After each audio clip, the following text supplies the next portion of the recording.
আসসালামু আলাইকুম।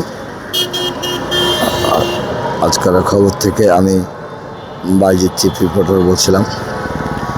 রাজশাহী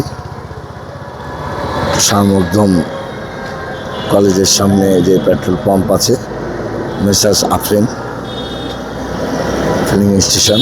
দর্শক বন্ধু, আপনারা জানেন সংকটময় সময় টাইম থেকে একই কথা বলে যাচ্ছি, যেগুলো পাম্প 24 ঘন্টা চালু থাকতো, সেবায় নিয়োজিত থাকতো পাবলিকদের, জনগণের। আজকে আমরা দেখতে পাই এই পেট্রোল পাম্পগুলো সাডেনলি একটা টাইম পর্যন্ত তেল দেয়।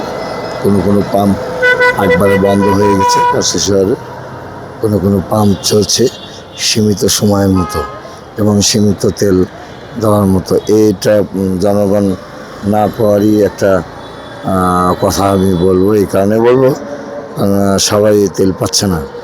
দর্শক বিন্দু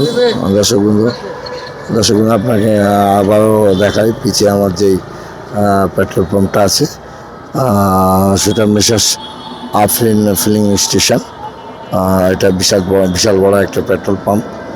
এই প্রতিষ্ঠানটা একসময় 24 ঘন্টায় তেল দিত, এখন তা আর দিচ্ছে না। দর্শক বন্ধু, আমি কালকে অন্তত 20 টাকা করে প্রতিটা তেলের দাম বাড়িয়েছে। তারপরও সংকটময় আছেই দর্শক বিন্দু। তার দৃষ্টান্ত প্রমাণরা আপনারা দেখতে পাচ্ছেন সরাসরি। তাই হোক, আর কিছু বলার নাই এই বিষয়ে। আমরা কিছুক্ষণ আগে গুলগুফের একটা প্রতিবেদন করেছি, আজকে মিসেস আফরিনও প্রতিবেদন করছি দর্শক বিন্দু, এবং সামনে আরও কিছু পাম্প আছে, সেগুলো প্রতিবেদন করব। আমার চ্যানেলের সঙ্গে থাকবেন। ধন্যবাদ। আজকের খবর, চিফ রিপোর্টার বাইজিৎ বলছিলাম। এগুলো রাত ভরে থাকবে, এই দৃশ্যচিত্রগুলো আমরা দেখেছি। দেখা যায় এই সিরিয়ালবদ্ধ লাইনগুলো আছে দর্শক বিন্দু, কিন্তু এখন পর্যন্ত এরা নিশ্চিত না কালকে তেল দিবে কিনা। দর্শক বিন্দু,